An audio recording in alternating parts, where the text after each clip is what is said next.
Julie Blair.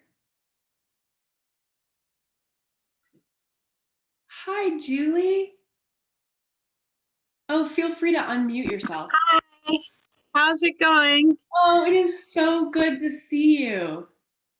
Oh yeah, I was excited when you posted this. I haven't talked to you in a long time. It has been a long time, Julie. Did you see this posted on Facebook? Yes. Okay, very cool. So it's working. Yeah. It's actually reaching people. You never know, you know? Oh, I know exactly what you mean. Where are you located? I'm still in Madison, Alabama. Okay. Yeah, I think the last time we spoke, I remember talking about a bookstore together.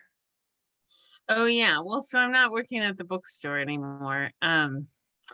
I'm a technical writer, so I work at Leidos.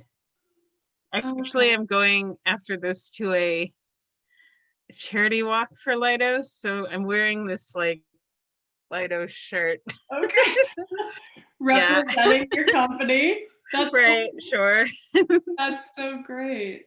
I am just like signing up for all these virtual walks lately because I'm kind of running out of things to do in isolation. So Yeah, yeah. yeah, I'm also like at first I was doing all these Zoom things like virtual this and virtual, like wine tastings and escape rooms and games online and all. And now I'm kind of like, I don't want to sit in front of a computer anymore. Like it's kind of like, Yeah. so all my book groups and stuff like that are online, and sometimes that's good, but sometimes it's like you can't really, it's like, well, sometimes you just want to take a bubble bath. And they can't really give an excuse because it's like we know you're home. Yeah, yeah. And so tell me what a virtual walk is. It's okay, so anyone from anywhere can sign up and do this walk. And then you walk around your neighborhood with like an app, and sometimes you tell them your time or whatever. This is actually an in-person. So usually it's like you're walking around your neighborhood and paying a charity to do it. But in this case, like a few of us are going to meet up at a park and walk together with masks. And then are you like videoing yourself on a So I think some people are going to take pictures or something like that, and then they make like a team collage or something. That's But they really don't know. Yeah, they don't know like when you do it, or I mean, I guess I could just like take a picture of myself and go back to bed, but Julie, please meet Victoria. Hi, hi. Victoria. So glad you're here. Feel free to unmute. Hi, Julie. Nice to meet you. Hi, nice to meet you. Julie is joining us from Alabama. Where in Alabama is it, Julie? It's kind of the northern part of Alabama. Okay. And Victoria, do you want to share where you're joining us from? Sure. I apologize. I'm a little late. I had a circuit breaker issue, but we're good now. I am in New Jersey. I just moved. My husband and I moved a couple of months ago, so we're really enjoying it here. And yeah. Wonderful. In your new home. Yes. Well, I think what I'll do is, I think I'm going to go ahead and get started. There are a few other people registered for today, but I want to go ahead and get started. And as I see them come in, I'll just welcome them into the Zoom. So first and foremost, and if you guys, would you guys mind muting just because I want to make sure it's a clean recording? And then we'll have plenty of time for, like, this is a very interactive day. First and foremost, I want to congratulate you both for taking the time out of your lives to be here today, because there are a million other things that you could be doing. And a lot of the world tries to take us from doing the work that we're here to do today. So congratulations for being here. And I encourage you to give yourself permission to be fully present. This really is information that can change the trajectory of your life.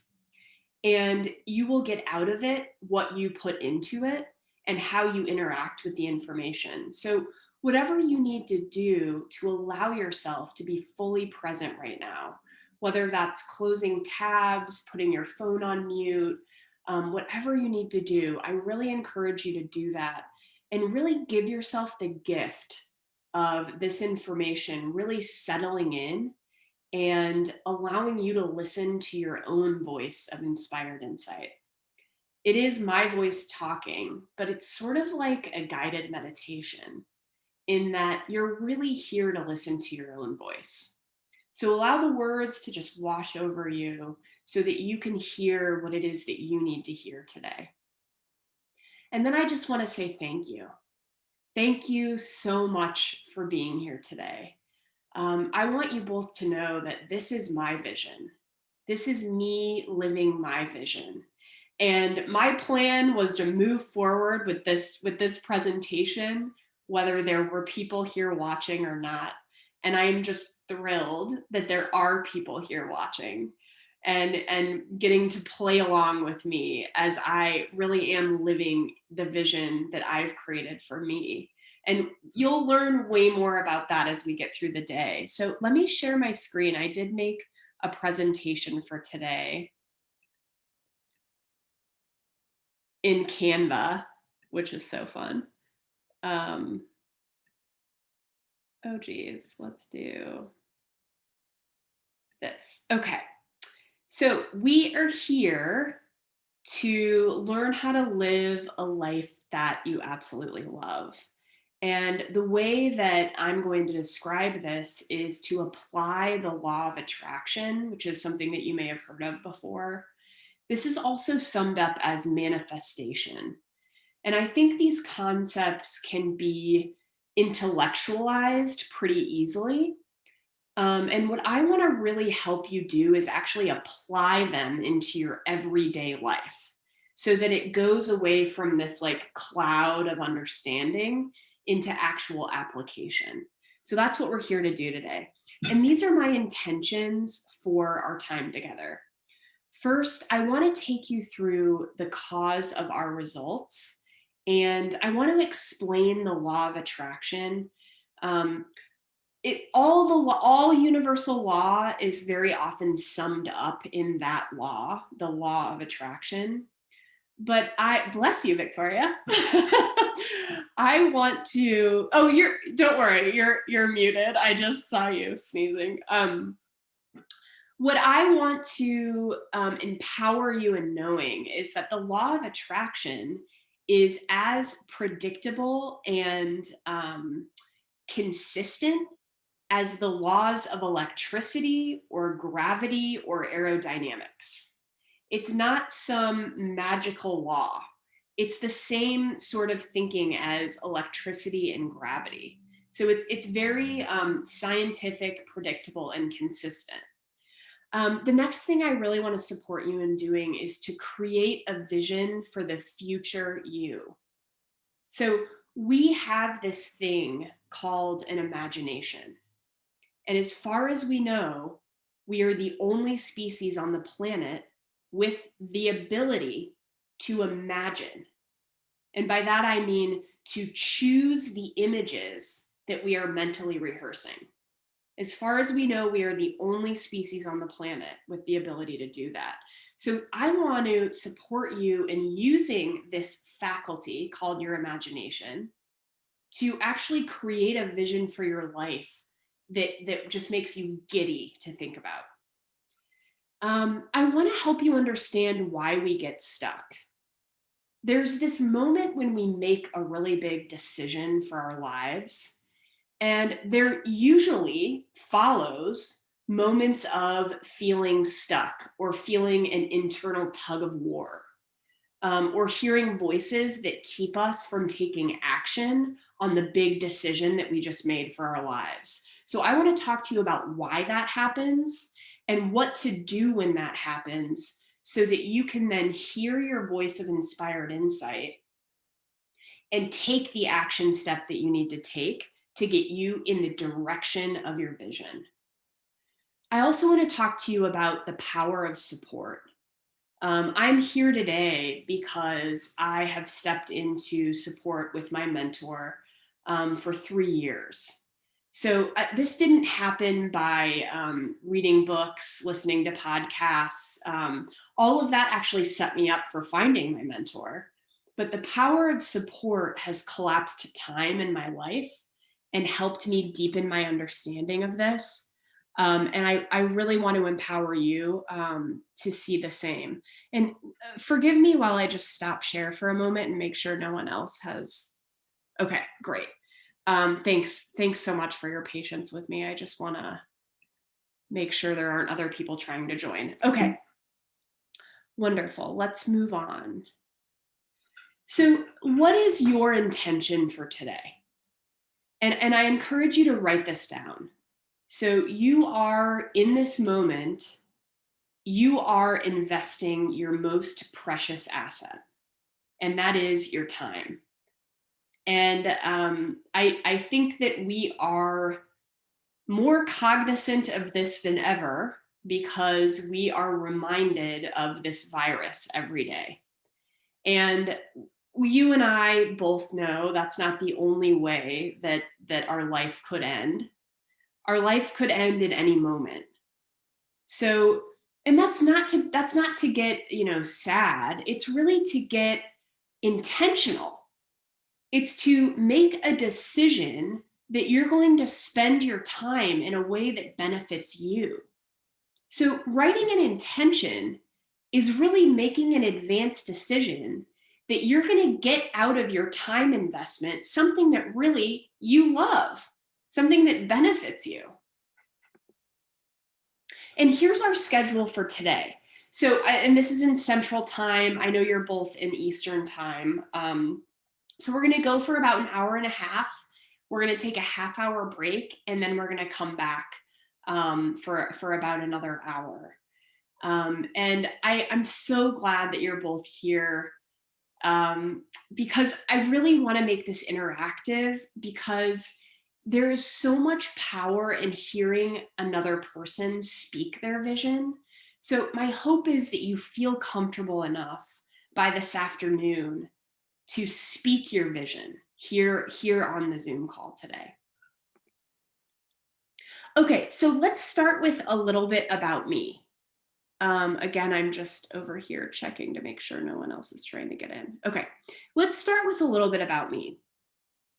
And the reason that I want to do this is I really want to share with you why this is so important to me, why this work is so important to me. So this was my life before I found life coaching and before I found my mentor.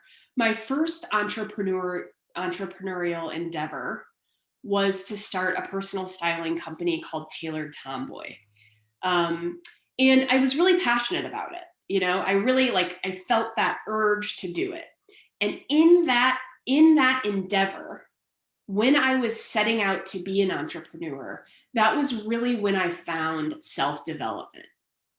And this is the work that you know it well. Like I was reading things like You Are a Badass by Jen Sincero, A Return to Love by Marianne Williamson, Outrageous Openness by Tosha Silver. I was in a consumption mode because I realized, whether consciously or unconsciously, how much support I needed in order to keep going on a dream that didn't really have a paved path, that it was a little bit more nuanced and way more up to me, seemingly, than anything that I'd ever done before. So a couple other things that were happening in my life at this time. I was drinking like a bottle of wine or more a day for a pretty long period of time. And I just want to say, I don't talk about addiction. I'm not an addiction specialist, but I want to paint a picture for you of my life. And I just want to tell you about decisions that came really easily to me as a result of this work.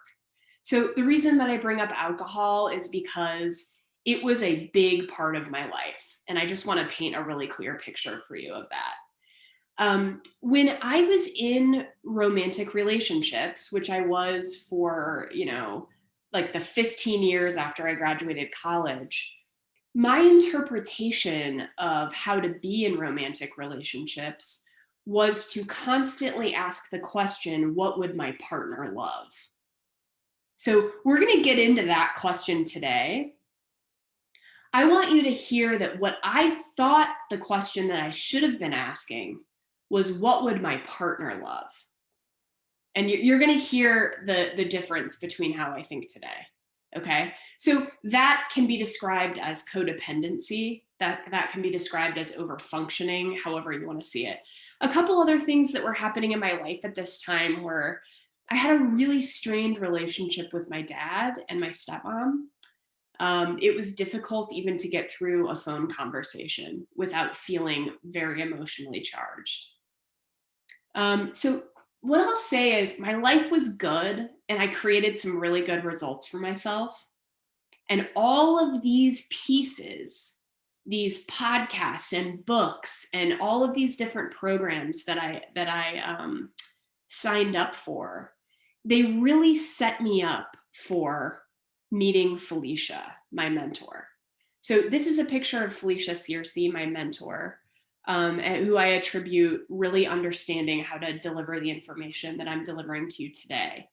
And I want to point out some things that I understand today because of what I have learned from being in her support. Give me 1 second while I just make sure no one else is here. I wish there was a better way to do this. Okay, I don't think anyone else is here. Okay. So I went from feeling rushed, and let me just ground that for you. I haven't made the strides that I think I'm supposed to have made by this point in my life, feeling that a lot. Feeling like if I want to have a baby, I got to do it really fast because I'm reaching that moment in my womanhood where I won't be able to biologically do that anymore. Comparing myself to what other people have accomplished in their life so far, and then feeling like I have to rush to catch up with them and what they have done. And I am not saying that this has gone to 100% perfection, but here's what I can share with you. I have learned patience in a way that makes me understand that my life is unfolding just as yours is, in the exact way that it needs to unfold for you and for me. And I trust that now more than I ever have before. It has gone beyond intellect and into my being. I used to be in that bright, shiny object syndrome. Like I showed you that slide with all those books and podcasts and all of that stuff everywhere. I was in that like, I can't consume enough mode. It was like, a lot of people say this word self-help junkie. I don't like self-help. I really like self-development. None of us are broken. No, none of us need fixing. None of us need to be helped. We just need to become more aware if we want to become more aware. So I was in that bright, shiny object syndrome, like sign up for the email list, go to the webinar, read the book, and that was all good and great, but it kept my understanding of these concepts in my intellectual mind. It didn't become my being. And what I have learned from Felicia is the power of focus and repetition. When you think about school and or any sort of religious tradition that you grow up in, there's a repetitive learning involved in that. And there's a repetitive learning involved in this too. I really think that I used to feel broken. And I'm using the word broken, but I want to tell you the way that really like played out for me. And my hope in sharing all of this is that it's helping you see anything in your life. When I say broken, I mean there's this feeling like I'm fundamentally flawed.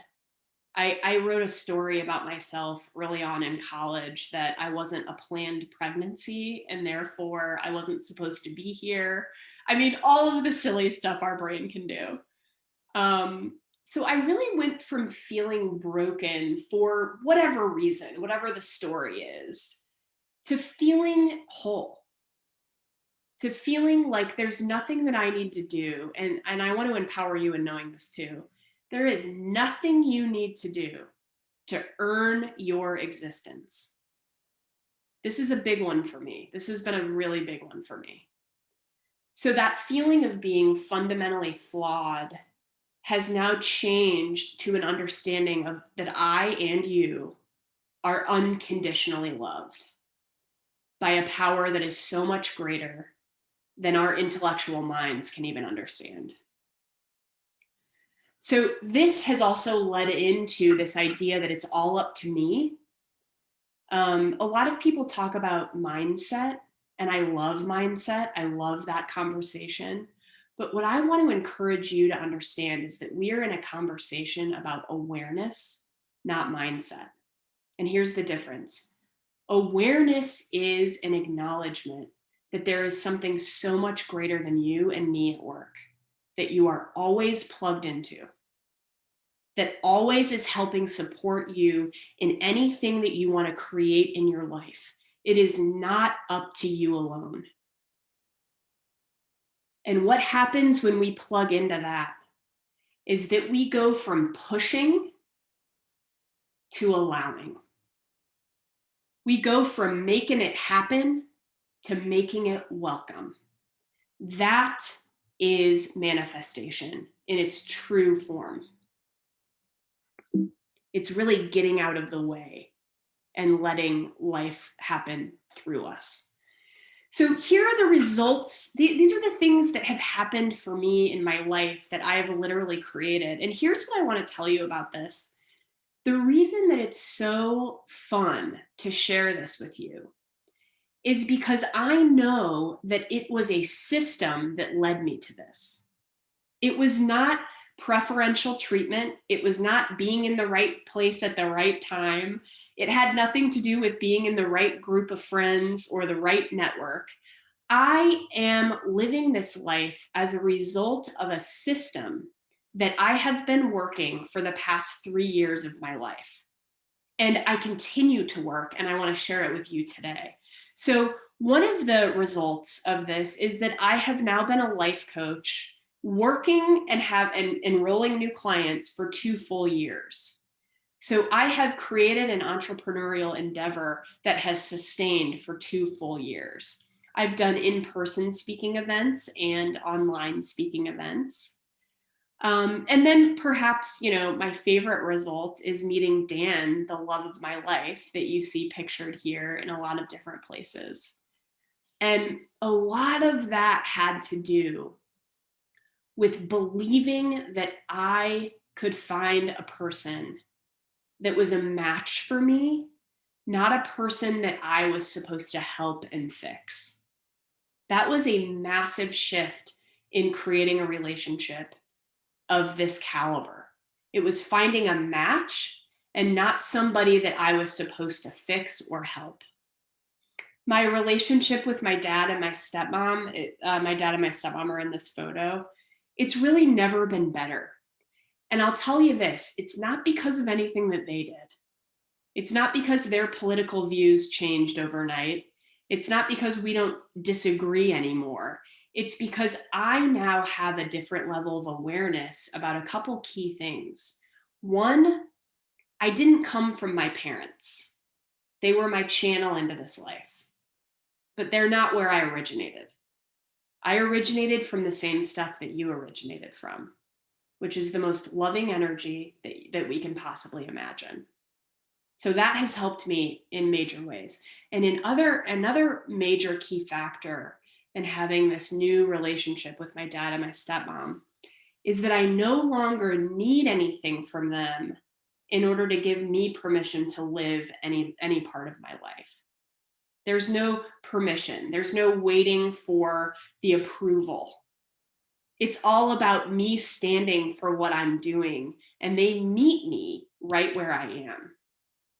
And there's no void to be filled. There's no place that there's no waiting for them to say, oh, it's okay to move forward, because I give myself permission to do that. And it's been massive to have a mentor through that as well. Okay, so let's get into the reason that I have created these results in my life, and the reason that you can create anything that you want in your life. That's because of the cause of our results, the way our results are created. So I'm going to take you through this progression. So we think in images. If I say Mexico to you, you don't spell the word Mexico. You have an image in your mind, because we think in images. We think beyond this language that we use to communicate. It goes way beyond that. So we think in images. The images have feelings attached to them, feelings that we actually have the power to choose. So we think in images, and then we feel something based on the image. The feeling can be elevated or it can be nuanced. Let me give you an example. I want to eat a tuna fish sandwich for lunch, right? The feeling could be sort of, like, great, tuna fish is fine. That feeling is like pretty like subtle. But the feeling of like, I have a huge crush on somebody and I cannot wait to see them and text them and see their name pop up on my phone, that is an elevated emotion. So, but all of it is emotion and all of it is feeling, and there's a scale there. So anywhere on the scale, we're always feeling something about the image that we're mentally rehearsing that we call a thought. From that feeling, we engage and interact with the world. And that means we are engaging from that feeling in conversation. We're engaging from that feeling when we're reading an article. We're engaging from that feeling when we're in the grocery store and we see someone we haven't seen in a long time and we decide whether we want to talk to them or not, right? That feeling is really running the show. We actually take action from that feeling. And that action is how the result is created. Feelings are so important. In fact, so much more important than words. So where do the thought images come from? Where do these images that we are repetitively mentally rehearsing come from? And I'll just say, I bet you anything, all three of us on this call have an image of election 2020 present in our mind. Why is that? Because we've been paying attention to election 2020. Because we've been using our eyes, our ears, our mind to see, think, read, understand what's happening with election 2020. It's where we have placed our attention. I want to give you another example of this. I have spoken to a lot of women who have said this very thing that I think you both probably can relate to. I don't like social media. It makes me feel no good about myself. And my question to those people has been, who are the people that you follow that help you to feel good about yourself? And there's a pause. Now think about that. We are the editor-in-chief of what we pay attention to.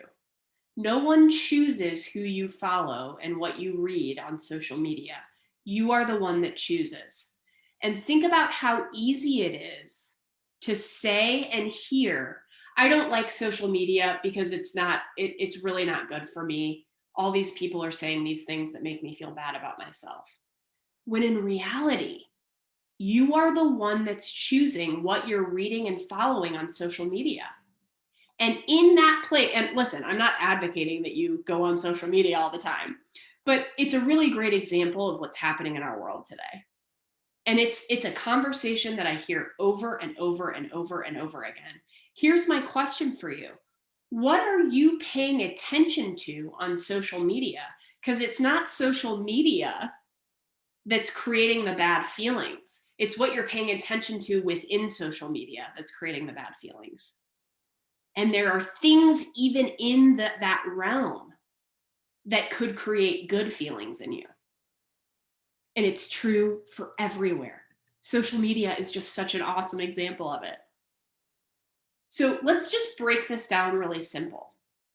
Thought plus feeling plus action creates results. And the thought comes from where you pay attention. It comes from what you pay attention to. In any given moment, you have the ability to tap into how you're feeling and ask yourself, what am I paying attention to in this moment? I'm having an unpreferred feeling. What am I paying attention to in this moment? You can literally shift your attention in that moment. Here's another thing about where we place our attention. It's determined, we have a habit for what we pay attention to, right? Let's go back to that social media example. I don't like social media. It doesn't make me feel good. Well, we have a habit for what we pay attention to. And that habit comes from how we see ourselves. And that's what we call our identity. We see ourselves a certain way, and we have a habit for what we pay attention to. And it's literally like our brain is saying, this is who you are, Mary. So I'm going to edit down. I'm going to find all the things that confirm who you are. So I'm going to zone in and focus in on all of the things that build my case for my identity. That's what our brains are constantly doing. So this leads to my next really big point, which is that you will never outperform the way you see yourself. And if you will never outperform the way you see yourself, then what we understand is that real, consistent, sustainable change does not begin with action. Think about our society for a minute. You want to make change? Get your to-do list together, right? You want to make any change, it's like we immediately go into action. And I want to encourage you to understand in this moment that real, sustainable, consistent change does not begin with action. It begins with thought. And that is exactly what we are in the process of doing today. And you are in the process of understanding today. I'm going to stop share for a second. Any questions coming up about that, around any of that? You're good, Victoria? Okay. Julie, anything coming up for you? You're good. Okay. Okay. Well, then let's keep rolling. Let's keep rolling. Okay.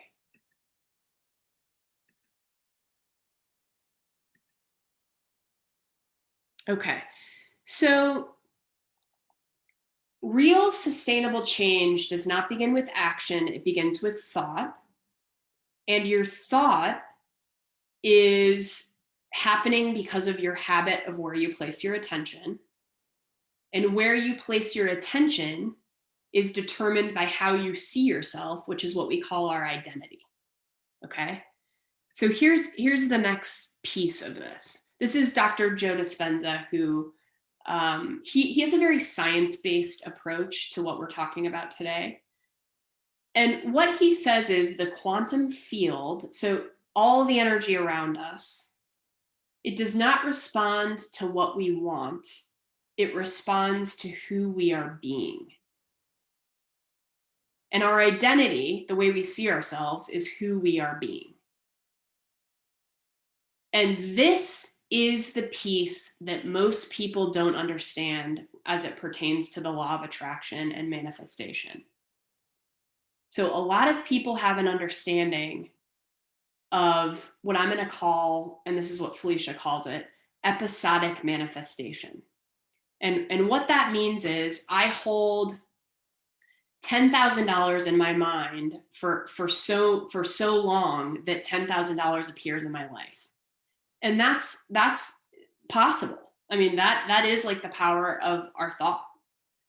But what happens when you use this power in that way is that you're looking over your shoulder, waiting for the other shoe to drop.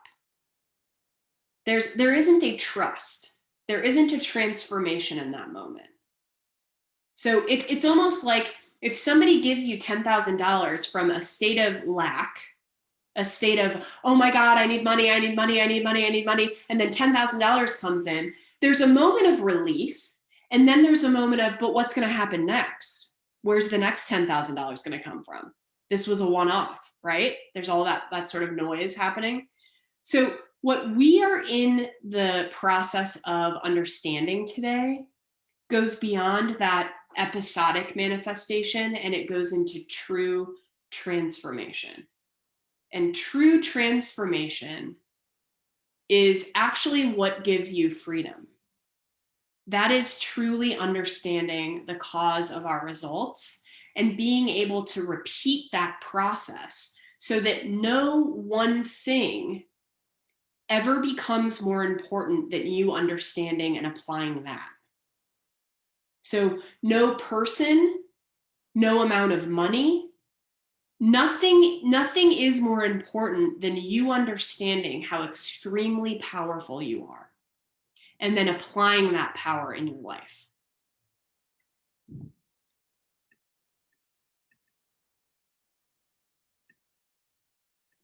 Everything on this planet, every natural thing on this planet, and you are part of this planet, you and me, we are part of this planet. It all grows and expands and evolves. And that includes you and me. And what I want to encourage you to understand today is that your dream is the way that life grows you. Your dream is the next inch on your tree.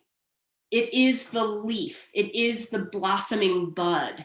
It is the way that life grows you.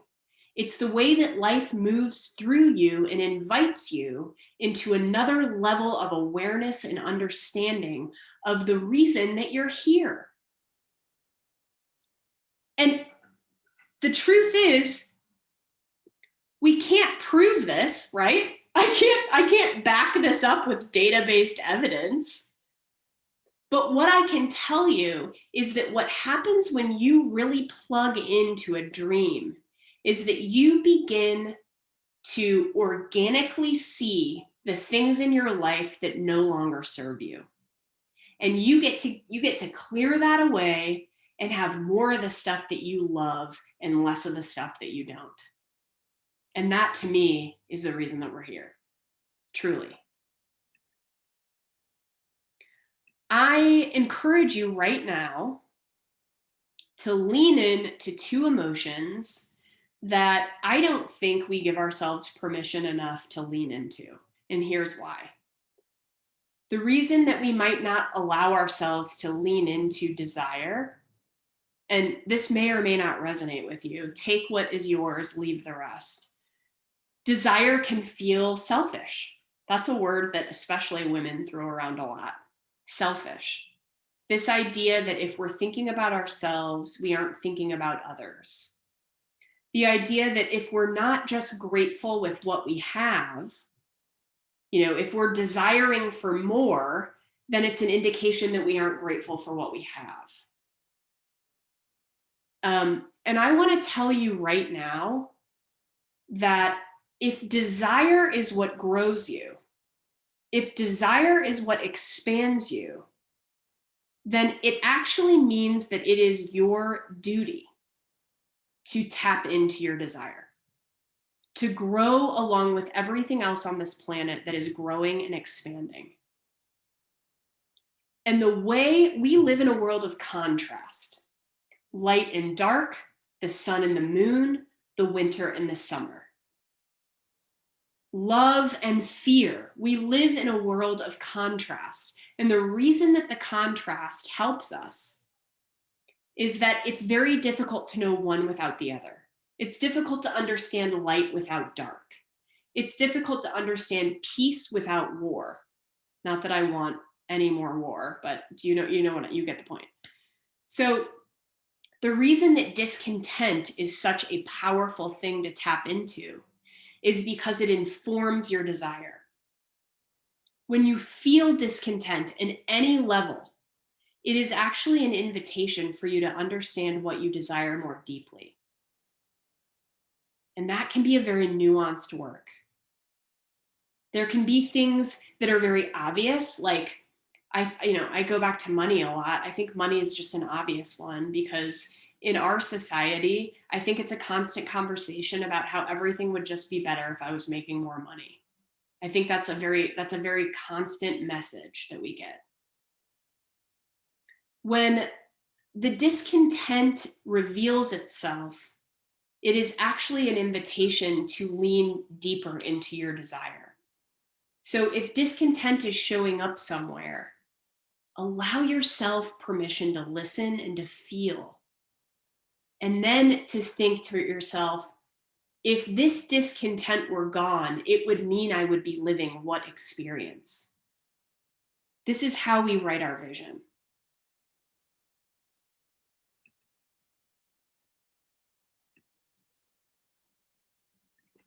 So as we set the stage for writing a vision,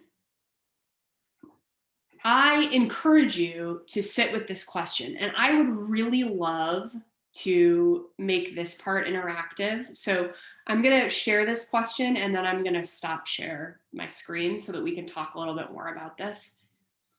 The question is there anything that I believe about my higher power that holds me back from going for my dream? Is there anything that I believe about my higher power that holds me back from going for my dream? And I'm going to stop share here for a minute. Is anything coming up for you, Victoria or Julie, when I propose that question?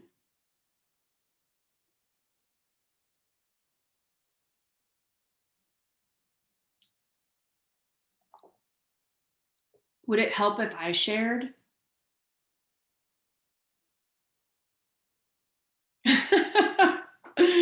Maybe.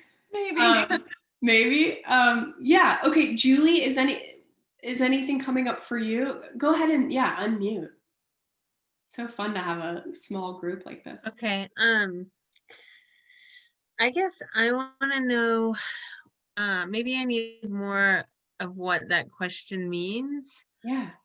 But I just know for myself, like with the pandemic, I had a vision board of all these things I wanted to do. And I actually just took my vision board and threw it away because all the things I wanted to do, I no longer want to do because of the pandemic. So I'm just having kind of a hard time, like defining like my dream or my intention or whatever you want to call it, where I just don't have a lot of goals. So I've been like praying for guidance, and I just I have a few ideas of where I want my life to go, but I just don't have, like previously I had like a vision board with where I wanted to travel, what I wanted to do, and now I'm kind of like, I don't want to travel. Like all these things that I thought I wanted, now that the world has changed, I guess I've changed too, because those aren't my goals anymore. So I I really guess, thank you yeah. for sharing that. Thank you so much for sharing that, Julie. So honest and vulnerable. It breaks my heart that you threw your vision board away, but you're here and we are rebuilding that together. So the reason that I propose this question is that, and this isn't to go down the rabbit hole of your past, but a lot of us were given messages about the higher power, and most of us heard the term God growing up, so I'm just going to use the word God. That isn't to say that's the correct term or the only term that you can use. You can use any term you want, but I think a lot of us were given messages, whether directly or indirectly, that there were rules to follow. And there were rules to follow, and if you weren't following those rules, you weren't doing it right, and you weren't going to get to where you wanted to go. Whatever that means in whatever tradition you grew up in. And what I think can hold us back sometimes from really going after our dream is this feeling like, I don't know if this is in the right or wrong category. I don't know how this fits into the rules. I don't know what the higher power would think of this, because I want to do right by this power, or whatever, fill in the blank. God is generally the word that we use. So whether this is conscious or subconscious, something that you can work with as you're beginning to dig into your desire is the idea that we can literally make it up any way we want. Nobody can prove where we came from and what the higher power is. So wouldn't it benefit us to believe that the higher power speaks to us through feelings that we would prefer to have? Feelings like joy, like happiness, like laughing so hard your stomach hurts. like wouldn't it behoove us to believe that that is actually the way that the Spirit lives and speaks and breathes through us, and the way that it communicates with us? You're on your way, Victoria. You're on your way, Julie. And you know you're on your way because you're having a really good time. Not because you're suffering or because you're doing something that you think you should do, or you're being a good girl, like all these like messages that we get when we're kiddos. But you're feeling good, and that's the indication that you're on your way. And sometimes this can be very nuanced. And Julie, I so appreciate your share, because right now it might be a little more difficult to feel that heightened emotion because of what's happening. So you tap into any variation of that comes up. You tap into a moment when you're listening to a song that feels good. You tap into reading something on social media that makes you feel a little bit good. You tap into anything that makes you feel even a little bit good, and you allow that to focus you and guide you. That's how nuanced it can become. And that's how important your guidance system is. So this comes from Abraham Hicks, but Abraham Hicks calls your feelings and your emotions your internal guidance system. You know you're on a really good path when you're feeling something that you want to feel. And the truth is, we all want to feel good stuff. We all want to feel the good stuff. And trusting that that is actually guiding you in the direction of your dream can be a tricky place when we may have grown up with messages that told us that it has to do with some obligation that somebody else, some puzzle that we have to figure out, some rule book that we have to find and make sure we're following all the right rules and are on all the right path. It's to notice if any of that is coming up, and to say, you know what? I was a kiddo when I wrote that story. And now it's time for me to believe something new as an adult. I get to believe whatever I want. I get to rewrite it. I'm making it up any way I want. We all are.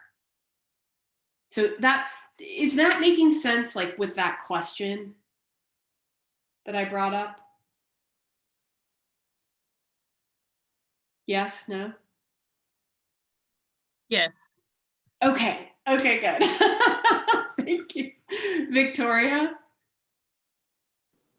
Yeah, I guess I was kind of reconciling in my mind as far as like, what does higher power mean to me at this point?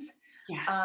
Yes. Yeah, so that's definitely part of the question for me, as far as like, what is that? And, you know, I mean, I've had points in my life where I'm like, I don't know if there really is one. And, you know, maybe that's okay. But, you know, just seeing just everything around me, and kind of like what you said about like those little moments that bring happiness to you, like even if it's just that little tiny thing of like I'm looking out this window now and like the colors of the leaves are so beautiful, and it's like I don't know where that came from, and that to me is like my best, one of the best ways to kind of reconcile with the idea of there being something other than us out there, even if it's not um like a personified God, but that there is, you know, something. uh yeah, so Thank you. I'm so glad you said that, because I really think that that is the crux of the problem, is that we have personified the higher power, because the only thing that we really understand is somebody that looks like us. And in fact, we've created a bunch of images that look like us that represent the higher power. And I just, I want to leave you, not leave you, but I want to give you something to chew on with regard to that, Victoria. Joseph Campbell, who was a massive teacher about mythology, who wrote The Hero's Journey, which I think most of us know about. He said in an interview with Bill Moyers that then became a book called The Power of Myth, he said, the great mystics didn't come back from their journey with a blueprint of God.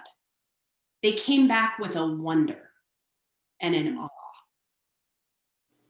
They didn't come back with a blueprint. They came back just in awe and wonder.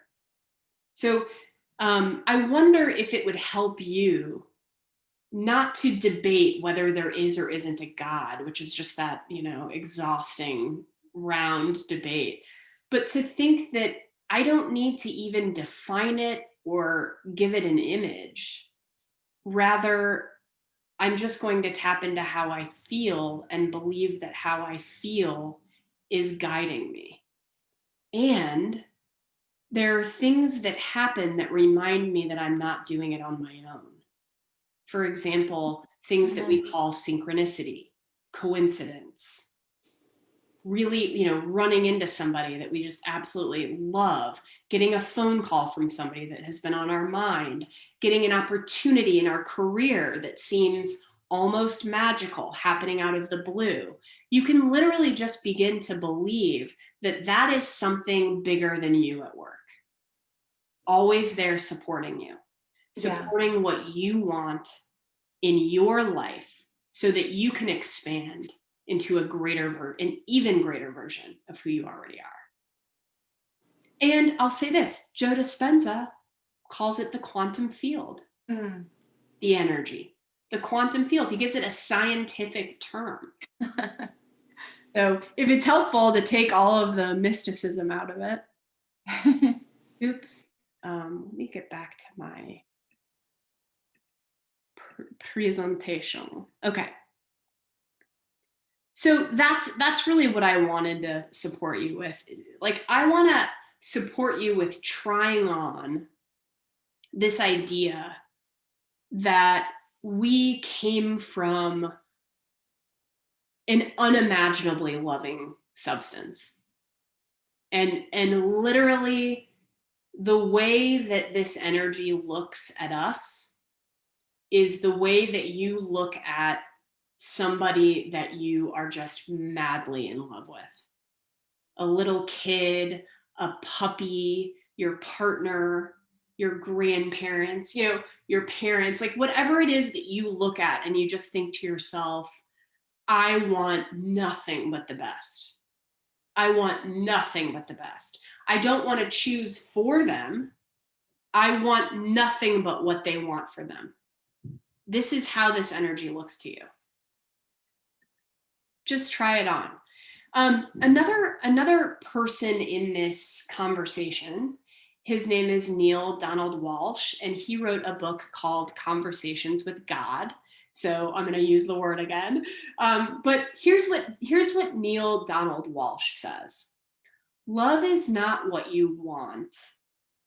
It is what you are. Love is what you are.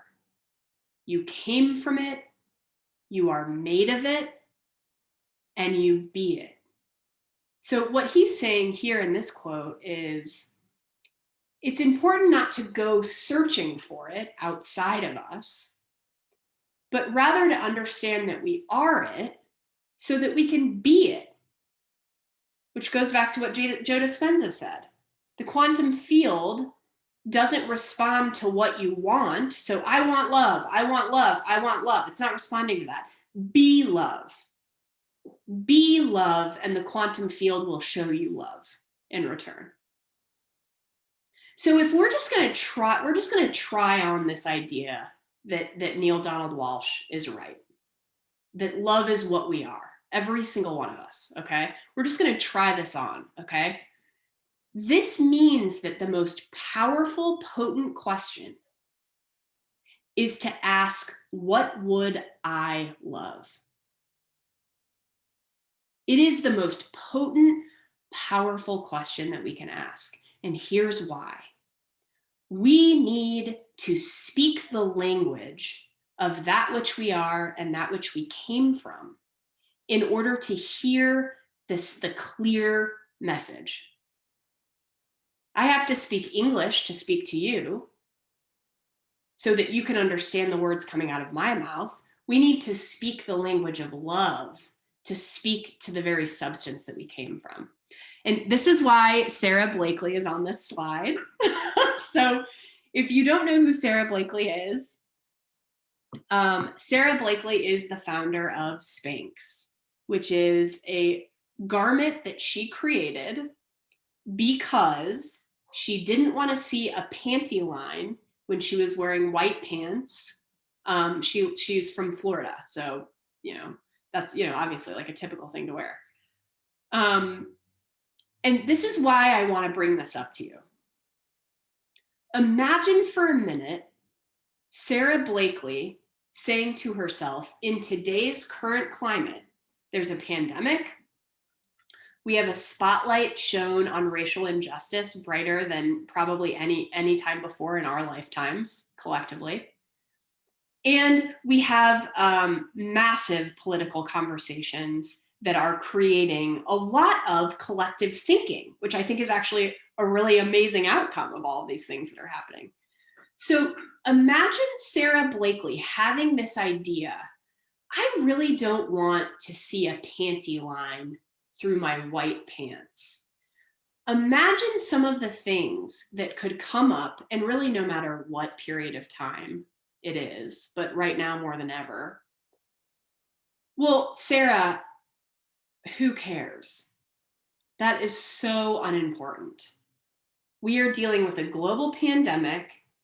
We are dealing with massive racial injustice in our country. We are dealing with, and it doesn't matter how you feel about any of that or what you think about any of that. It is the truth. Like, that is in the news every day.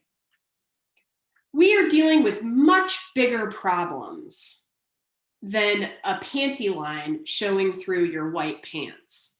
Now, this comes up in all of us, no matter who you are or what you're chewing on. It comes up in all of us. Now, here's what happened as a result of Sarah allowing herself to listen to that question and take action from that question. She's a self-made billionaire. She has joined Warren Buffett in giving the majority of her wealth away to charity. Just like Warren Buffett, she's joined that club, which I can't remember the name of right now. She has also empowered hundreds of thousands of other women on this planet to become entrepreneurs themselves. Because she allowed herself to ask the question, what would I love, and listen to the answer. She aligned herself with that which would make the greatest impact on the greatest number of people in her lifetime. Even though in that moment, I bet you anything, the voices in her head got so loud. This is dumb. It's unimportant. How is it going to change lives? Who cares if you see a panty line? What does this mean for women? What am I saying about women? I mean, I can just think of all the things my brain would have come up with in that moment. When she allowed herself to stay with it and to stick with it, she was able to have, and is still having, a massive impact on women around the globe in some of the most vulnerable countries on our planet. Because she allowed herself to say, and she says, I had no idea it would start with women's butts. Like, I love the way she goes, I knew I wanted to help women. She also knew she wanted to make a lot of money. She was clear. I'm allowed to do both. And she's like, I had no idea it was going to start with women's butts. But she let herself stick with it and stay focused and listen. And that's what happened. So this is what I want you to understand. We are truly unlimited beings with unlimited potential. And this, I just absolutely love reflecting on this moment in history that we were alive for. Everyone on this call was alive in 1994, 26 short years ago, when Katie Couric on the Today Show was like, what's the internet? What's the internet anyway? This was 26 years ago. Imagine the potential that we have in our lifetimes. We don't go an hour, most of us, without being on the internet. And 26 years ago, it had to be explained to us what it was on a massive news show. And the reason that I point this out is to empower you to understand how unlimited we are. And it's not a matter of somebody else having something that we don't, or somebody else being a visionary and we aren't. We are all made of this stuff. We all have an imagination, and absolutely everything that we look to and that inspires us and that we use every day, like the internet, started as a thought. It started in the imagination of a human being just like you and me. That is how incredibly powerful we are, and how incredibly powerful our thoughts are. So let's get into visioning. What time is it? Okay, so we have a little, like, close to 30 minutes before we break, and we can always mix that up. It's not like it's, set in stone. It's just the three of us. So, but these are the 4 areas that I want to support you in thinking about and writing about in your vision. Okay. We're going to go to health and well-being. Now, health and well-being, I want to talk more about the way you feel in your body than necessarily the way your body looks. And the reason that I want to support you in knowing that is that we live in a culture that can often give us messages that health looks one way. And I really want to empower you in thinking about, what does it look like for you? I'm not talking about anybody but you, okay? So what is it? Of course, yes. What does it look like? What do you want your body to look like as you move through this amazing life? But more importantly, what do you want to feel like? What do you want to wake up and feel like in your body? What are the things, and I'm going to tell you something.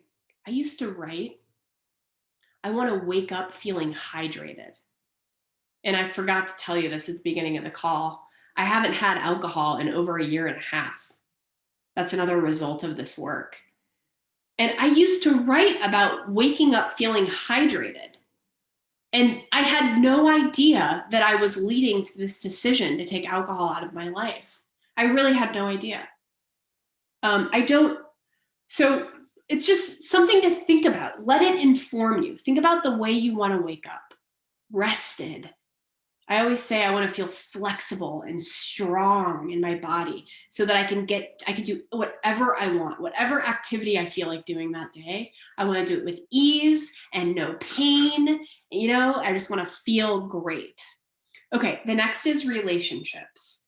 How do you want your relationships to feel? And this can be, I know this is a massive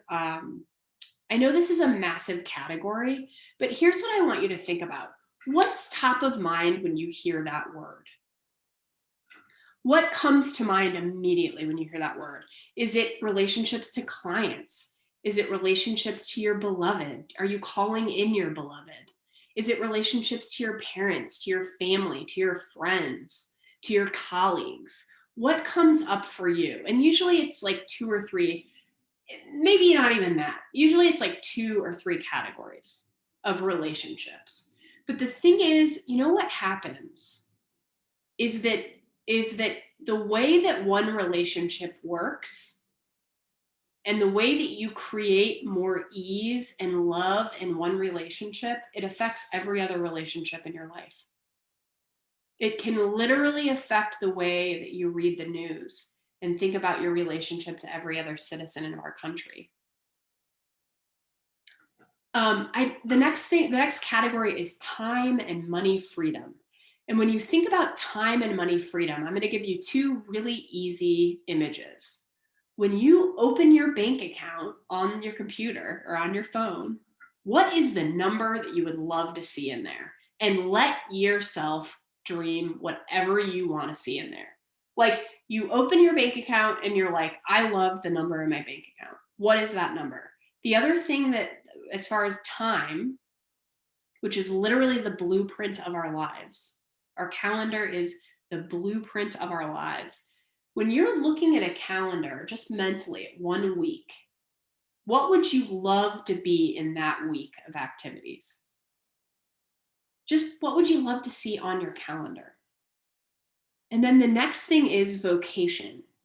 And I use that word because instead of thinking about your job or your work, what if you thought about how you use your gifts and your talents? What if you thought about the way that you use your gifts to serve the world, rather than thinking about the way you make money, which is oftentimes the way we talk about the job or the work? So these are the 4 categories, okay?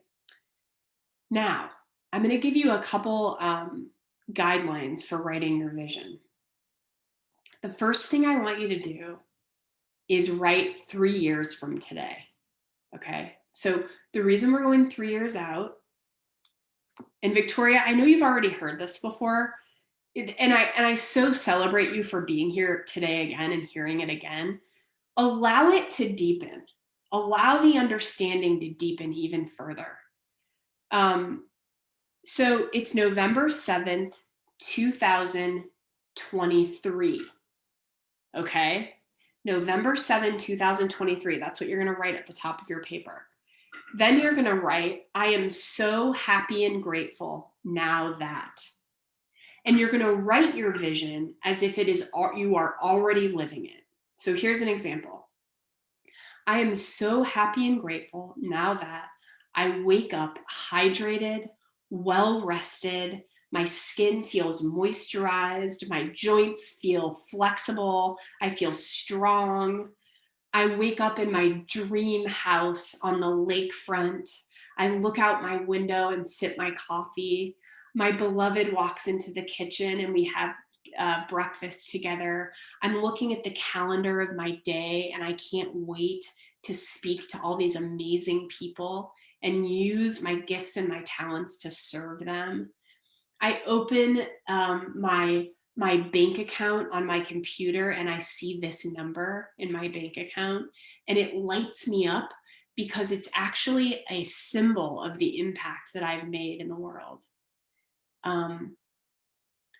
like this is the way, just you actually write it out as if it's already happening. Okay. And what I'm going to do is I'm going to put 5 minutes on the timer.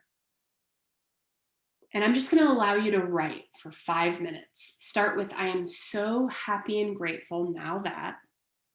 You're going to put the date at the top of your page, November 7th, 2023. The reason is not that we are saying it's going to take that long. The reason is we want to dream big. It says it on my cup. Dream big, okay? We're not talking about what you have a habit of knowing. We're talking about in your imagination. Here's one way I want to describe it, and then I'll let you guys go. Imagine you are sitting in a movie theater. You are watching the most amazing movie that you've ever seen in your life. And the main character is you. You are the main character, the producer, and the director, and you're sitting in the audience watching the movie happen. Okay?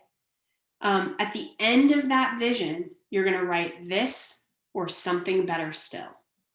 And don't worry, I'm going to give you all these instructions again, okay? I'm going to set the timer and take it away. 5 minutes.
Okay.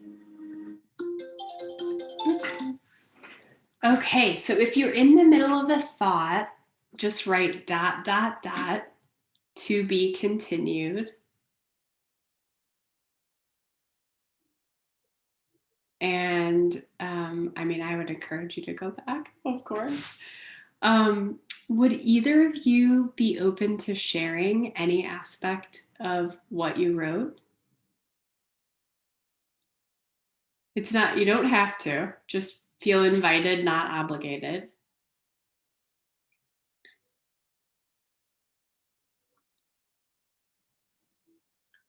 Not today? You could say no.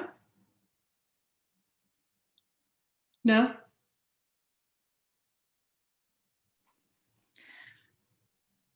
I would. I just don't know if it'll make much sense to either of you. Oh, As much well, as it would Victoria, so me. here's the reason that I invite you to share. It's not that we need to understand it. It's that you speaking it also allows us to hold it with you and see you as that woman. See you as the woman in your vision. Okay. So I'll share it. if you would like to share, Julie and I will see you as the woman in your vision, but feel invited, not obligated. Okay, no, I appreciate that. It's shorter than I typically write, so maybe this is the day to do this. Okay. So, okay. So November 7th, 2023. I am so happy and grateful now that I'm secure and feel safe in my body. I'm confident that I am healthy and strong. The foods we eat nourish us in body, mind, heart, and soul. We have small dinner parties with friends, engaging in lively conversation and having lots of laughs. My senses are sparked every day, and I am so grateful for the sights, sounds, tastes, scents, and sensations that engulf and fuel me. I help others find their center and their joy through their senses as well. Every quote job I hold has a sensory component, and I've built a network of guides and clients who call upon me when they have a project I'd be great for. I'm working on 3 projects right now, and they all pay me handsomely. I'm able to deposit the money and grow our bank accounts and investments exponentially. We have taken a few vacations, all in a socially responsible way, and we support each other's endeavors. We are connected to our families and are living with joy, ... This or something better still. Beautiful. That's Thank you. beautiful, Thank you. Victoria. I mean, you did. I mean, and I thank you for sharing that today. It's a massive act of vulnerability to share your vision with other people. And this has been so needle moving in my own life. So I'm very glad that you had the experience as well. And the one encouragement that I have for you is to decide what it means to be paid handsomely and to actually put a number there. So if we have time, I do have a quick question about that. I think, Yeah.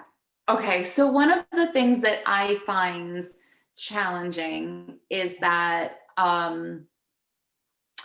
I don't know what, like, I would already feel secure in what we have in our bank accounts and everything, but it's that big question of we don't really know what the future is going to be like, as far as, you know, what we have right now may not account for like a month's worth of our healthcare expenses 30 years from now. So, like, how do you create a number in your head? Like, it just seems, in a way, a little arbitrary. Yeah. You know, Great. so that's something that I struggle with, as far as like, I mean, I guess maybe it doesn't have to be practical, but There you like, go. yeah, I There mean, you go. I don't sell myself short, but There you go.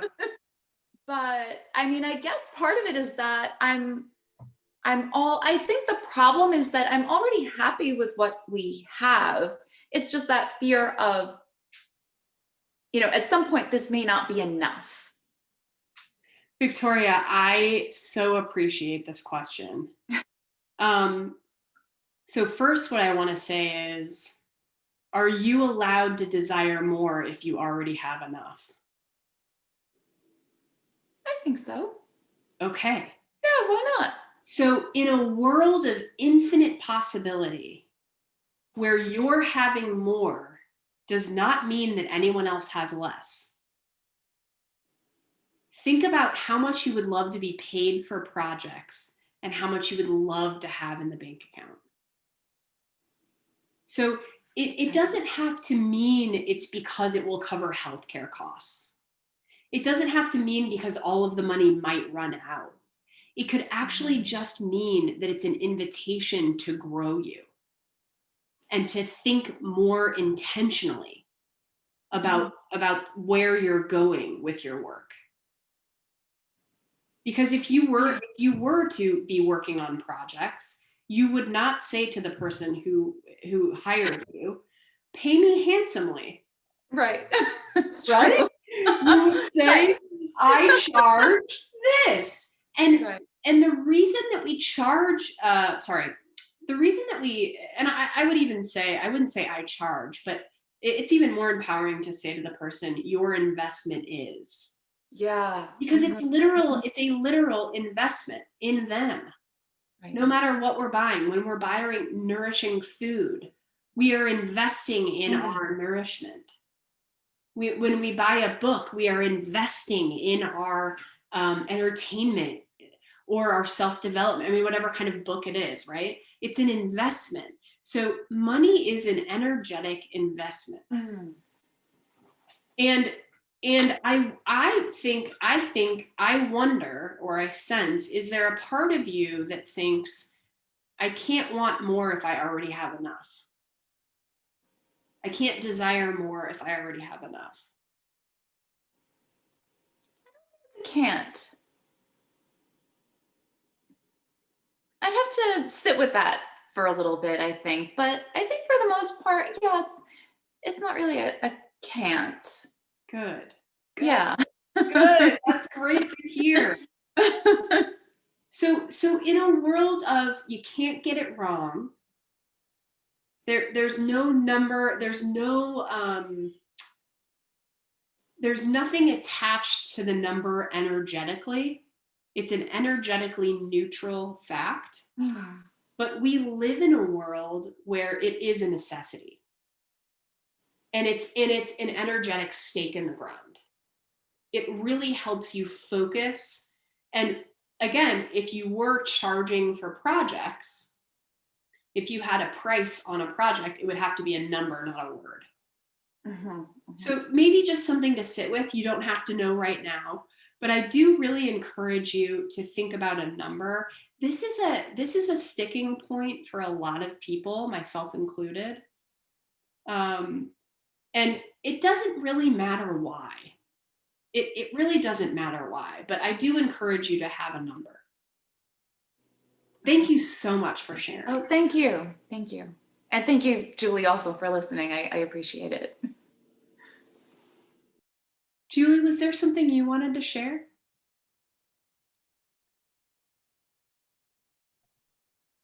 I can share mine. It's not as, I mean, it's different than Victoria's, but I am so happy and grateful now that I wake up thin and flexible. I have a good diet of healthy, fresh food. I'm married with a baby on the way. I have a flexible schedule with money to give to charity. My work is meaningful, fulfilling, and recognized, and I only do what I want to do. This or something better still. Oh, I love it. I love it, Julie. Julie, thank you so much for sharing that. So what I would encourage you to do is get even more specific than that. I mean, you are an incredible writer. That is what you do. So this is such a beautiful beginning of this picture. But I would encourage you to get even more specific as you work with your vision, and it will reveal itself to you.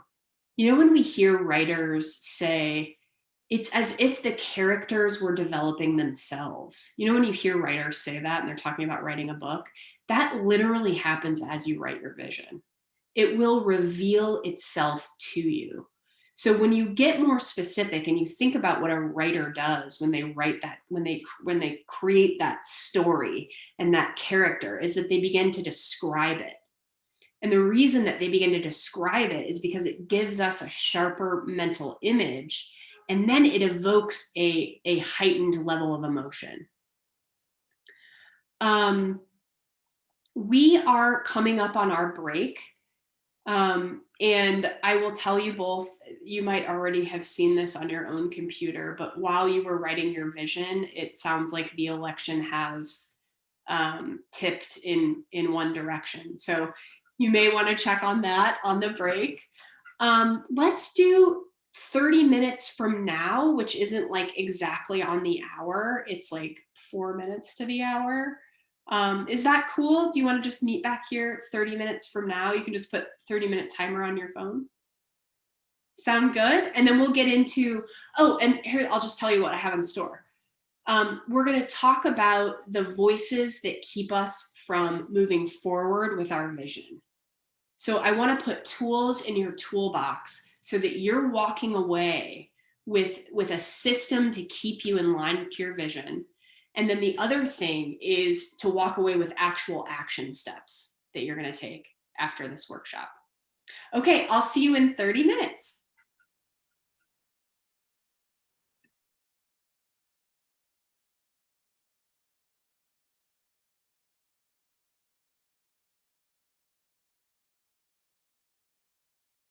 Start the recording again. Hello, Victoria. Hi. I was just letting Julie know that I put a link in the chat. Can you see that? I don't know if you can see it when you came out and went back in. Can you see it, Victoria? Okay, let me repost it there. So this is a link to my calendar. If you would like to book a discovery call with me, meaning we talk individually about your dream, your vision, and we talk about what it looks like to be in a system of support with me. And I was just sharing, in fact, this was the next thing that, I was going to talk about it. I'll talk more about support, but the link is there and you can see it, Victoria. You can see the link. Okay.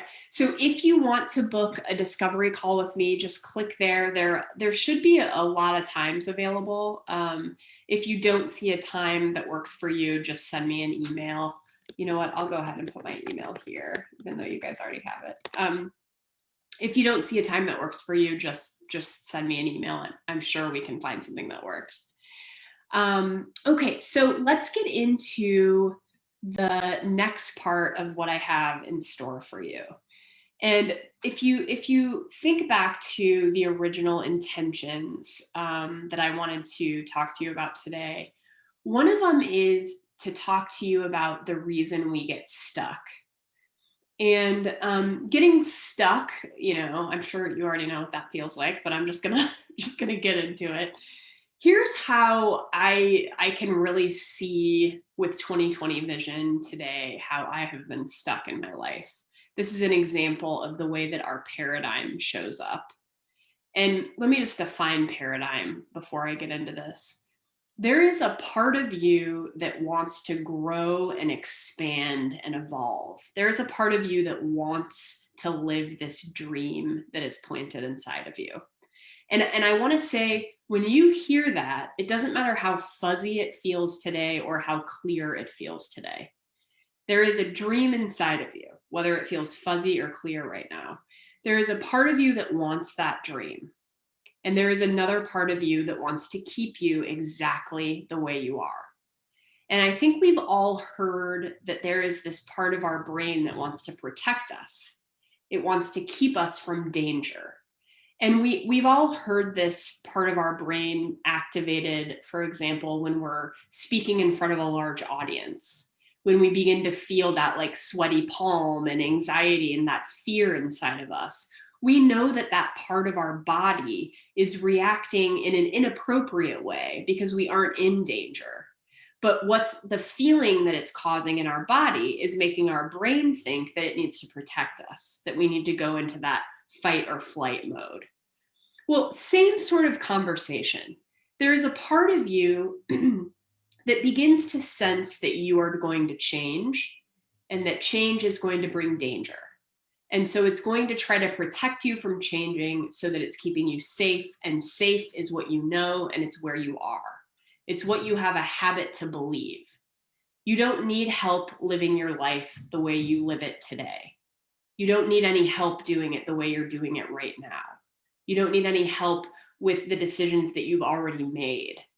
The thing that is tricky to navigate on your own is dealing with the paradigm. The paradigm is the part of you that wants to keep you exactly where you are. And it's not always super clear that that is what's showing up. And here's my example from my own life that became really clear when I found life coaching, which really does feel like my purpose. And I know that it feels like my purpose because I love it so much. Just sitting here with the two of you today, I just want to express my gratitude again for you showing up with me today and really allowing me to live my vision today. But I know that I love it, but there is a big part of me that was holding me back from seeing it because when I was growing up, my understanding of helping people was being with the most vulnerable populations on the planet. That was it. That was how you help people. And that meant joining the Peace Corps, living, it was sort of that poverty as a badge of honor sort of life. It was like really being with the most vulnerable populations on the planet in order to understand and relate and help change that population. And let me be clear here. I do not see anything wrong with that work. That work is amazing. And when it is on your heart and it is truly what you want to do, I am so grateful that there are so many people who walk around our planet who feel called to do that work. But here's where the nuance comes in.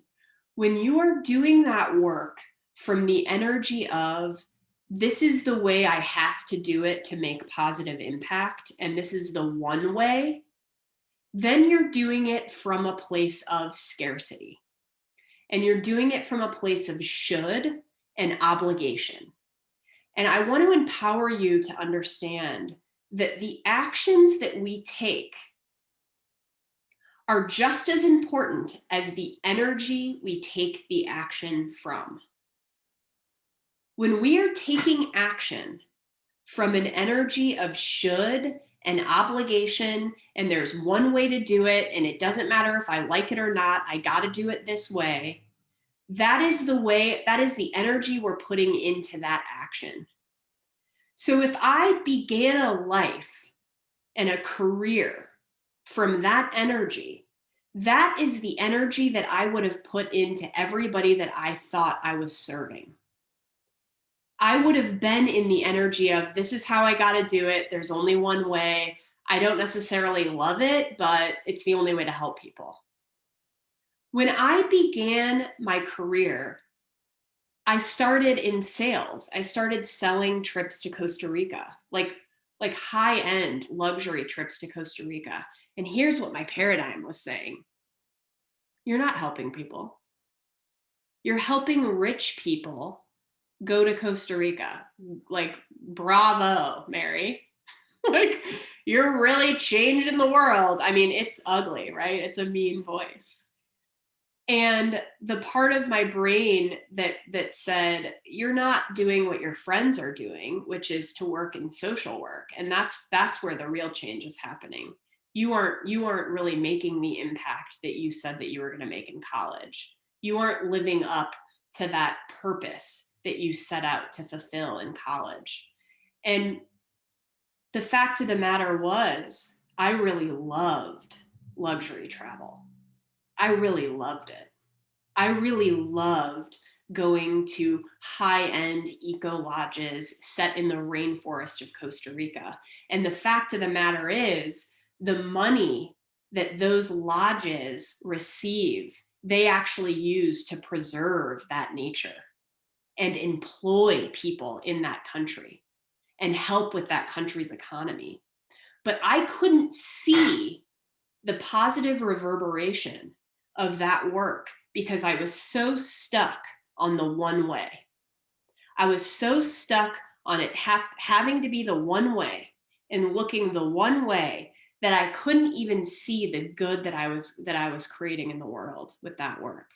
So then I moved on to luxury clothing, essentially, because that which I loved still lived in me. I like nice things, and I'm pretty good at sales. And those things worked really well together. We sell what we love pretty easily. So then I started selling luxury clothes, and that voice started talking again. You're not really helping people. You're helping rich people get dressed. Bravo, good for you. What is the positive impact you're making in the world? When the fact of the matter is, I sat in a fitting room with a man who described to me the most painful divorce I had ever heard of in my life, the experience of his daughter, and the rebuilding of his life all came out in a conversation about what he was going to wear. I couldn't see the positive impact that I was making because I was still so stuck on the one way. And that is the tug of war. And it comes up in everybody in a different way. I just want to share with you the way it came up in me to really exemplify the way that the paradigm disguises itself.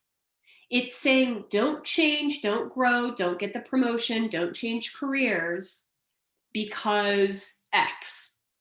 And it sounds really logical at the time. And it sounds really rational at the time. You don't have enough money. There aren't any guarantees. This is super uncertain. Whatever that voice is saying, if the voice is reacting to something that you really believe you love, but your rational mind can't wrap its thoughts around it, your rational mind will begin to irrationalize your decision. So this is what begins to happen when you begin to step into the process of visioning. You're actually kicking up all of these voices that have always been there, but they've been lying dormant because you didn't give them a reason to wake up. If you're living your life today very similar to the way you lived it yesterday, and you're mentally rehearsing pretty similar stuff to the way you mentally rehearsed yesterday, there's no reason for the paradigm to start talking. But when you begin to think of something new, when you begin to put on a new identity and begin to step into that new person, that's when your paradigm will begin to get really loud. And I want to support you in knowing it is natural and normal. And when it happens, celebrate. Here's why. When it starts to talk, you know you're onto something. It's like, here's what it kind of reminds me of. This is kind of a weird example, but one time I read or heard that like when you start using like a new skincare line, sometimes your skin can like break out. And it's actually a good thing because the skin is like getting rid of stuff and it happens in a breakout. I don't know if it's true or not, but whatever. I think that that's kind of what we're saying about when the paradigm starts talking. You're literally getting rid of stuff. And the paradigm doesn't want you to get rid of stuff because the person that you are today doesn't match the person that you are becoming. And there are things that are not going to go with you. So it's a little scary, but it doesn't mean it's wrong or bad. Oftentimes you'll hear people say, this just doesn't feel right. Well, you know what? It's not going to feel like your everyday life. It's going to feel like a new life. So if right feels like what you've already felt, expect it not to feel right. Expect it to feel different. Because the vision begins to invite you into somebody new. There is a new routine being created in your biology, literally. from the way that you are mentally rehearsing this thought of the new you. And if you dig into Joe Dispenza, he talks about the scientific ramifications of this. Doesn't matter if you want to know that or not. If it interests you, go for it. If it doesn't, take my word for it. So what do you do when this starts happening? Okay, what do you do when the voices get really loud and you feel that stuck feeling? And I will give you an example of how this happened for one of my clients very recently. She wrote me an email and said, I don't know what is going on, but every time I write down my vision or I read my vision, my body contracts. It stresses out. It's like I'm stressing myself out.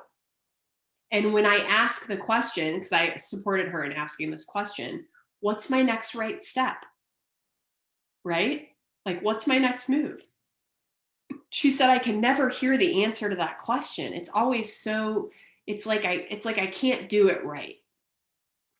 And what I supported her in knowing is that that is a really good thing, because your body's responding to the idea that you are putting on somebody new. You are beginning to rehearse somebody new. So what if you could interact with that part of you from the understanding that it's going to happen? And just like the flight attendant will say to you, we're going to go through a little turbulence. It's going to be done in about a minute and a half. We're all going to get through this. You can be the flight attendant for your mind in that moment. And you can say to yourself, body, we are doing something new. So I understand why you're in contraction right now. But I want you to know we're going someplace better than we've ever been. So the first thing that you want to do when you start to hear the voices is to name it. So when you hear, and sometimes it takes a minute, you're like, why can't I just do the thing? I think Victoria and I have talked about that. Why can't I just do the thing, whatever the thing is? In that moment, you get to decide, you know what? It's my paradigm. It's my silly part of me that wants to keep me where I am. Okay, now what can I do? Here's what I can do. I can read my vision. So what I would encourage you to do is if it's you being held back from doing a thing, get yourself in the experience of the thing in your vision. If it has to do with your career, your business endeavor, and you can't just get something done, read the vision part of your business endeavor. If it has to do with relationships and you're not just doing the thing that gets you closer to the relationship you want to be in, read the relationship part of your vision. And then you ask this question. This question will guide you every step of the way. I want to say this progression is very important. When you read your vision, you're energetically putting on that identity. And you want to put on that identity before you ask this question. Because remember, it is just as important to know the energy you're taking the action from as to take the action. Both are equally important. So when you're in the energy of your vision and you've calmed yourself down a little bit and you've named your paradigm, okay, paradigm, I hear you. Then you say, what can I do where I am with what I have? If we're going through the example of completing a task that has to do with a business endeavor, can you make the task even smaller? Can you make, I always say this, can you make Mount Everest a bunny hill in that moment? That's a really great thing to do. Can I make it smaller? And if I can make it smaller, can I just do that piece? Can I just do that one thing? And the other thing that I highly encourage you to do is reach out for support from a partner in believing. Now, every single one of us, I think, knows what this means, but I want to be very clear that not everyone in our lives is the correct person to talk about our vision with. And I think we all know that, pretty easily. There are people that you talk to that help you expand into new possibility. And there are people that you talk to and you get a sense of things are remaining the same, and there isn't a lot of excitement about something new. There isn't a lot of energy in the new. Doesn't mean it's wrong, bad, doesn't mean they're bad people. But what I support you in knowing is to listen to the part of you that says, who is my partner in believing? Who is helping me expand? I am obviously your partner in believing today and every day, whether we begin work together or not. I am forever your partner in believing. I stand firm, knowing and believing that everything that you wrote today and everything that you have mentally rehearsed today is right here for the taking for you. And it's not a matter of anything changing, but your awareness of it. The aerodynamics existed before the airplane was invented.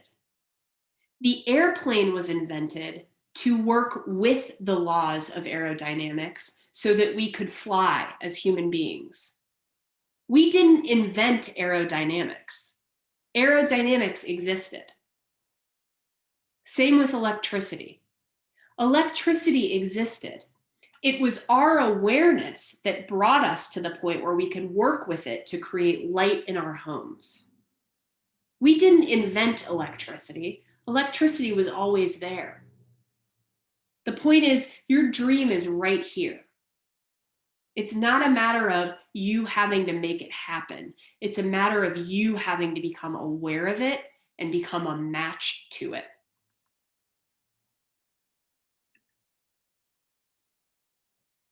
Okay, now insight is powerless without action. Warm and fuzzy feelings are great. They're really great, but they don't move you and they don't change your life. What changes your life is action. So when you think about the vision that you wrote today, what is one action step that you can take as a result of your time today? One thing that you can do to get you closer to your vision. I'm going to stop share. I would love for you to share these, or if you need support, I would love to support you in coming up with them.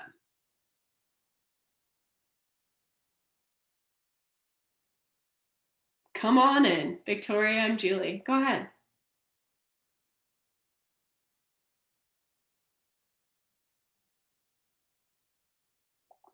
Can you come up? Are you coming up with anything? Victoria? I can go, sure. So one of the things that really resonated with me was that idea of desire and discontent. And so what really came up when I thought of, well, where is discontent showing up for me? And I think it's really about learning and gaining information and just learning something new. And so an action step that I can take is to sign up for some type of class. Wonderful. To learn something new. Yeah. I love it. Awesome. Thank you. Julie, would you like to share? I just think one of mine was about my health, and I was thinking I could, make more efforts to exercise and eat better, things like that. Mm-hmm. Yeah, and what I think a really great question to ask and maybe journal on is how would I love to support my body today? Yeah. I absolutely love to do to support my body today.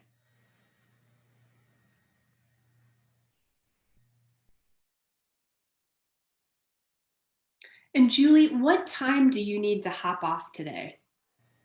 I'm probably going to head out at 12:45. Okay. And I think that's fine. We can just end it at 12:45. Okay. Yeah, so we'll go for about 20 more minutes. And I will, let me get into back over here. So I want to talk to you a little bit about the power of support. This is a client who has been with me for 2 full years. Her name is Melissa.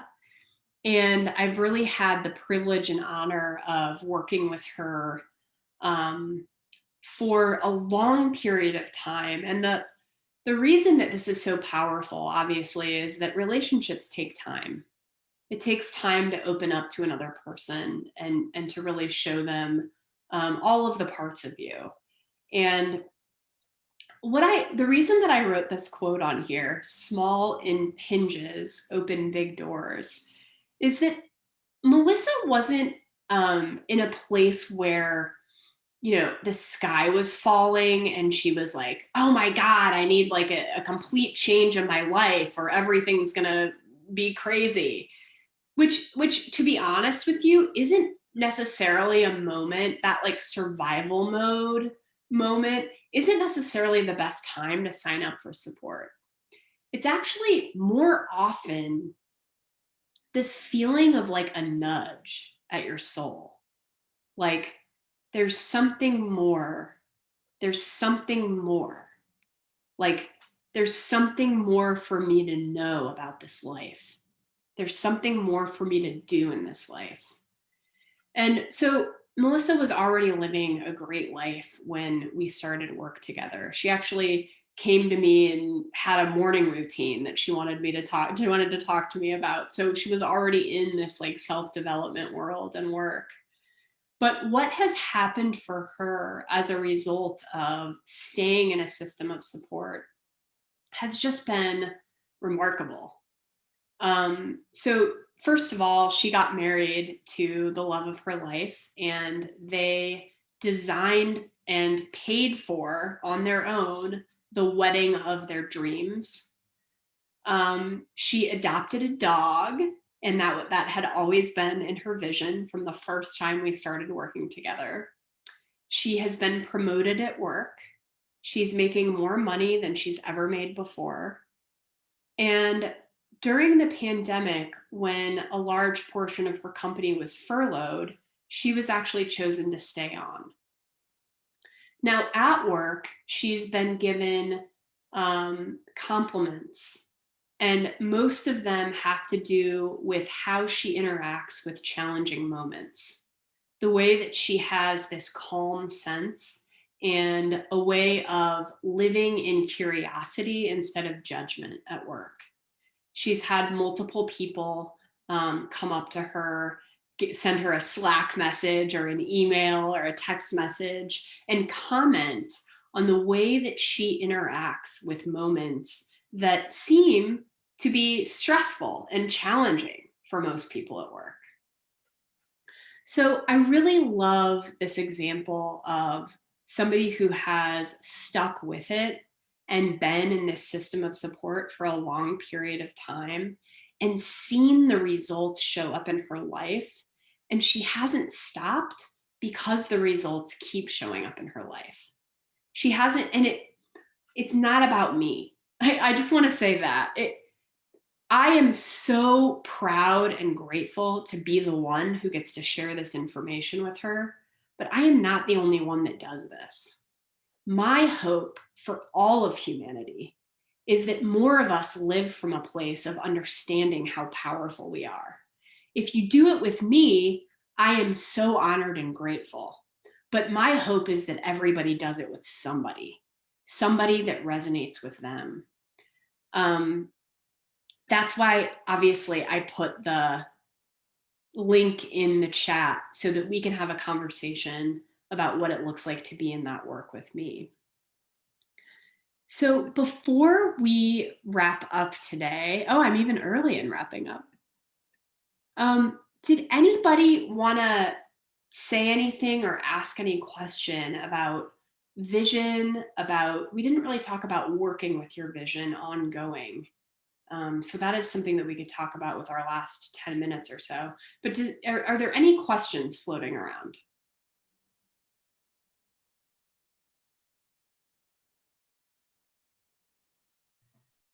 I guess you do you believe in like vision boards or because I guess previously I was doing that instead of journaling.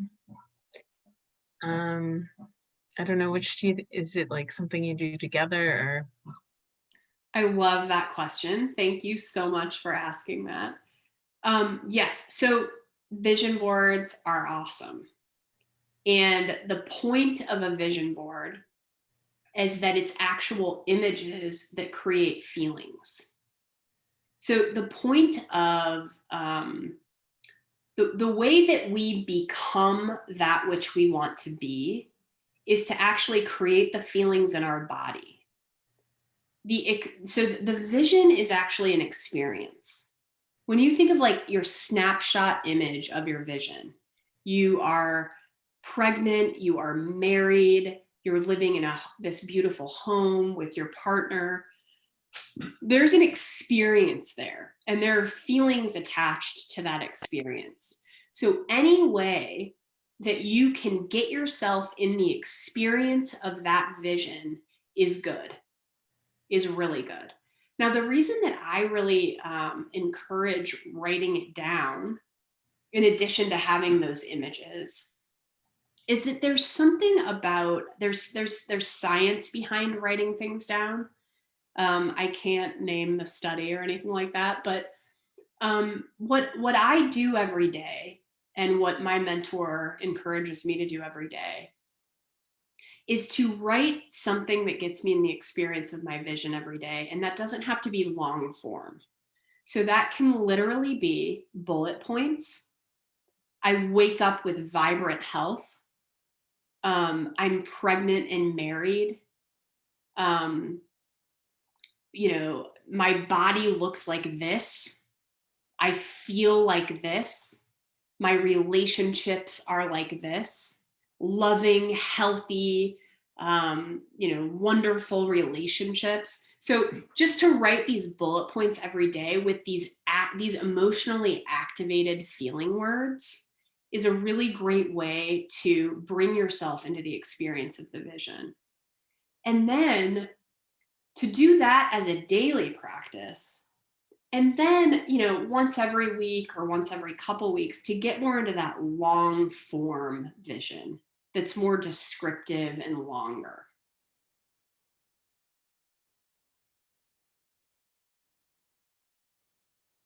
And here's what else I'll say about the practice of visioning. You don't always have to work with the 3-year vision. You can vision for tomorrow. You can vision for the rest of your day. You can vision for a meeting that's coming up. You can vision for the walk you're about to go on, Julie. You can literally ask yourself, no matter what you're engaged in, Victoria, before you go to work in anthropology, you can write a vision for that shift. And you can literally say, what would I love to happen at anthropology today? What would I love to happen on this walk today? And you get to answer that question however you want. And it doesn't matter if it feels like absolute silliness. It's your imagination. It's your mind. You get to do whatever you want in there. And when you watch little kids like just seamlessly flow in and out of their imagination without any care in the world what other people are thinking about it, you still have that capacity. What has changed is that we have been taught, well, now you're an adult and it's time to pay the bills. And it's time to get real and get in the real world.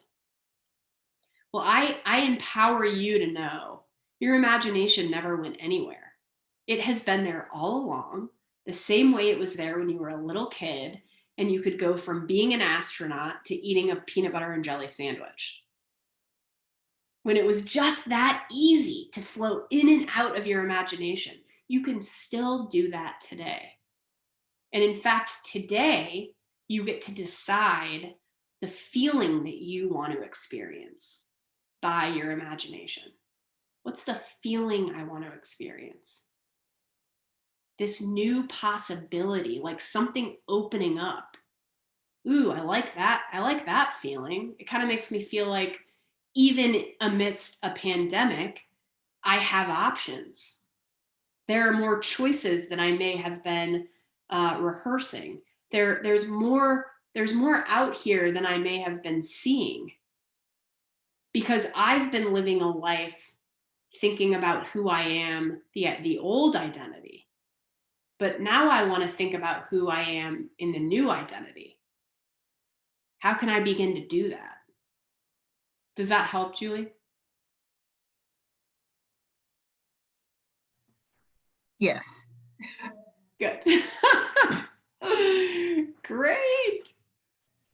Great. Anything, any other questions from you, Victoria?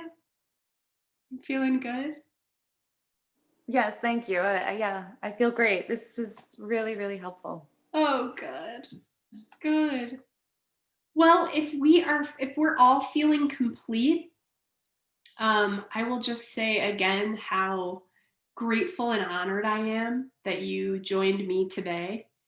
And just to know that the two of you are thinking about a vision brings me so much hope and joy in my heart. Um, I would love to talk to you about working further. And I would love to send you any resources that you may want, books or anything to help support you in staying in line with your vision. Let me know what I can do and how I can serve. All right. Have a wonderful rest of your weekend. And I'll see you around. Oh, thanks. Thanks, both of you. Thanks. Thanks, Julie. Yeah, thank you. This is really great. Thank you, Victoria. Oh, and I'll send the recording out. I'll send the recording out so you can go back and watch it. Okay, great. Thank you. All right. Do you have your slides? Oh, and I can send the slides too. Sure. Yeah. Okay, thanks. You got it. You got it. All right. Goodbye, ladies. Have a good day.